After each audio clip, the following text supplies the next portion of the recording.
Some other thoughts here as a preface before we get into the guts. I never worry about this when I teach this stuff of it being a progression that's nice and clean, because it all kind of piggybacks on itself.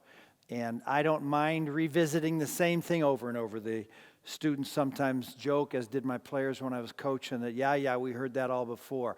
But repetition is a great teacher. And there must be a reason that Jesus spent 3 years with some guys. 3 years of, it appears to be 24 hours a day, kinds of interrelationships, because they needed to thoroughly get it. And in order for that to happen, there had to be a quantity of rub. That means a quantity of time. And so the quantity of rub, the quantity of relationship over the quantity of time is what I call a rub. The Q over Q principle we'll talk about a lot. Quantity of quantity of rub over a quantity of time. Quantity of prayer over a quantity of time. The quantity of time has to do with perseverance, and the quantity of rub has to do with force. And so there has to be a great amount of force, but if there's a great amount of force and not a great amount of time, it's going to peter out. And if there's not great force, but there's a lot of time, then that doesn't turn into movement. If you want to get movement in anything, there needs to be a quantity of force over a quantity of time. That's the Q over Q, and we'll talk about that, I said, as a principle. And so when you're trying to articulate something that Satan is attempting to defeat aggressively, which would be biblical discipleship of the reproducing and multiplying nature, there'll be a tremendous amount of force to stop it, which means there's going to need to be a tremendous amount of force to do it. And so this is the invisible battlefield that's going on.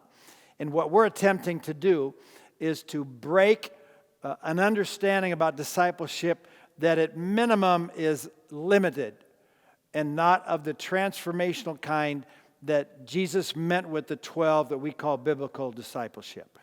And that is a huge, huge thing here. As I said, in the spectrum of discipleship, it qualifies that anything that moves the ball forward in an individual's walk qualifies under discipleship. So Sunday school classes, Bible studies, all that stuff is discipleship.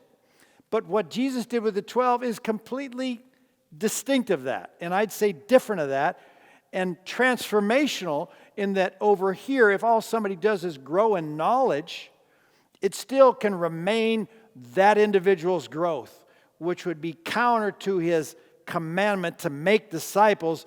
This guy is just trying to be a disciple. Now you need to be a disciple before you make disciples. But if all you attempt to do is be a follower and not make followers, that's disobedience. It would not be the expression of what God commanded. And so I call that self-absorbed Christianity, where I just want to know God, I want to know God. Which brings up the FourKnuckles. Let me talk about that right now. FourKnuckles are 4 stages of growth. It has some similarity to the seeds, the 4 kinds of seeds in the parable of the sower, but it's a different kind of metaphor. And these are the 4 stages of a believer.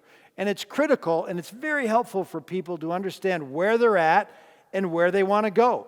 Because when we talk about discipleship or anything, the question is, what do you want and how bad do you want it? If you want something but you don't want it bad, odds are less it's going to happen as much as you want it. A lot of people want to be great at something, but they don't apply the force necessary and the force over time, the Q over Q, to produce it. So wanting something is just a start, like a spark. But that doesn't produce a fire just because there's a spark. And what you want is the fire. You want a massive fire. You want a Holy Spirit inflamed person. You just don't want a convert. You don't want somebody that's interested for a day or a moment or for a season. The minimum expectation is high. It's biblically possible, it's commanded, and that's our target. That's where we're going with the School of Discipleship regarding evangelism and discipleship and the Great Commission lifestyle. So the FourKnuckles is this. The first stage is, I want to know Jesus. Obviously, you must be born again, John 3:3. There has to be a conversion before the ball can even get going. There has to be a wedding day before you even have anything. Whether you go to a justice of the peace and there's only a couple people standing up there, or if you have a massive, hall with thousands of people, There has to be a wedding day. That would be born again. The second knuckle is a place that people have to go to. This stage can happen quickly or it can never happen, but that is, I want to know Jesus. Lord, I want to know him. I want to know him and the power of his resurrection, becoming like him in his death, and if possible, somehow to attain the resurrection of the dead. Paul spoke of that. And that's a place you have to go, but you can't stay there because inherently that's still just about you. That's about you and your love for God and his love for you, all of which is fundamental in our identity in him. But there's another step, and this is where there's a tremendous blockage, and that's the step of realizing, whoops, Christianity isn't about me, it's about others. He didn't bless me for me to be blessed, for me to be comfortable, for me to have fun, for me to be with him ever. It was so that I would pass it on, to give it away, that I die to myself. The scriptures say unless a seed falls to the ground and dies, it can't bear fruit. And if you want impact, there has to be surrender. Until there's a surrendered life, there's going to be limited fruit and limited power, because he's not going to give power to somebody who's not going to use it for its intent, which is the Great Commission lifestyle. Excuse me. So the third knuckle is, whoops, it's not about me, it's about others. And now it's this awareness that we're to give our life away, that we're to evangelize, and we're to disciple, and we're to do the fivefold ministry of Jesus. Heal the sick, raise the dead, cleanse lepers, cast out demons, preach the gospel. This is the fivefold ministry of Jesus for every follower. And our tendency is that we pick and choose what we like or what we feel comfortable with, or we think even doctrinally applies. So heal the sick, yeah, we know he heals generally. Well, do you pray for? Do you lay hands on? Do you anoint with oil? Do you persevere in prayer? Heal the sick, raise the dead. Do you even go there? Have you ever prayed for a dead body to come alive? Would you do that? Do you think he still does that? Heal the sick, raise the dead, cleanse lepers. Well, in the first world, we don't have leprosy, so we don't even apply that one, though it's happening in other parts of the world and does happen in the Western world, but it's a fuller expression in the second and third world. Heal the sick, raise the dead, cleanse lepers, cast out demons. Well, we don't want to go there, do we? Well, he said, you do it. He didn't say, I'll do it. He said, I'll do it through you. He can certainly do it spontaneously, but he chooses to use his body to defeat the schemes of the devil, and casting out demons is part of the fivefold ministry of Jesus. Preach the gospel. That's the one of the five that we most feel comfortable with. Now, unfortunately, when you're a first or second knuckle guy, you may not even be there yet. It's just about being born again and then wanting to know him. But you may say, I'm quiet about my faith, or that's not my personality. Why don't you call it what it is? Disobedience. It's disobedience to not obey God.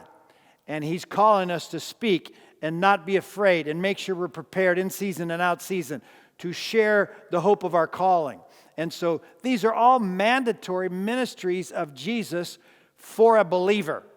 That comes into play when you get to the third knuckle, when you realize, whoops, it's not about me. It's about other people being healed and raised from the dead and cleansed, right, and set free and preached. Somebody has to take the word out there. All of us do it. It's a team sport. Christianity is a team sport. We need everybody in all the roles, in all the offices, with all the spiritual gifts and all the obedience of all the commandments for it to happen the way God has willed, intended, and provided the power for. The fourth knuckle, beyond. The problem with the third knuckle is when somebody has a revelation that it's not about them, then they go back and forth because they're working out their salvation and working out their selflessness with their selfishness. There's a great difference between being selfless and selfish. And until we move to a point of selflessness, that means less of self. We want to move to less of self and then dead. Because we've been crucified with Christ. It's no longer I who live. And so the goal is to die to yourself. That's where the power comes. The power comes in death. The power comes in suffering. The power comes in the process of dying to self so that the power of God can manifest through us. Broken bread, poured out wine, jars with beautiful perfume that until they're broken can't manifest perfume within a jar with a cork on it. Nobody even knows there's perfume in the room. But once you break it out, break the jar, that's us, broken men and women, or pour it out, you can't get the flavor, the sensation of all that designed with that perfume.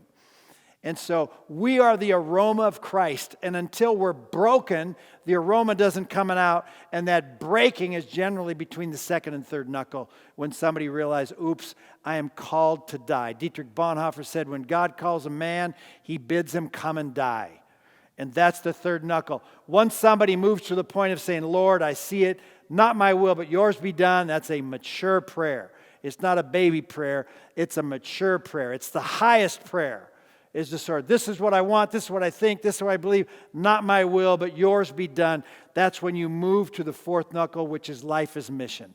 The Great Commission lifestyle occurs in the fourth knuckle. That's when you see everything through the lens of evangelism and discipleship. That's when you understand that eternity is your home, not this planet. That's when you understand this is a temporary place, that we're strangers here. All those Bible verses come into play when you move from the third and fourth knuckle. This is where the action is. This is where the power is. This is where the fruit is. This is where the crown is. This is where fulfillment is. This is it. This is it. And we move through it as fast as we want to, which brings up the last point. And that is, why don't people do this? If it's in the Word and they've heard it, why don't they do it? Well, I'd say one reason is there's a supernatural battle to stop them from seeing. If he can't keep you from being converted, then he wants to make sure you're fruitless. And if he can't make you fruitless, he wants your fruit to be limited. We'll call that addition. We'll talk about that later. We want you to stay at the third knuckle. He doesn't want you saved, and then he doesn't want you sold out, and then he doesn't want you moving to the point of surrender, and then he doesn't want you heading toward death to yourself, because he's dead when you move that away, even if you're a believer. He is unafraid of those folks that are converted, that aren't attempting to move the ball forward in the kingdom with and through others. And so that's the four knuckles. That's the articulation of it. And thank you.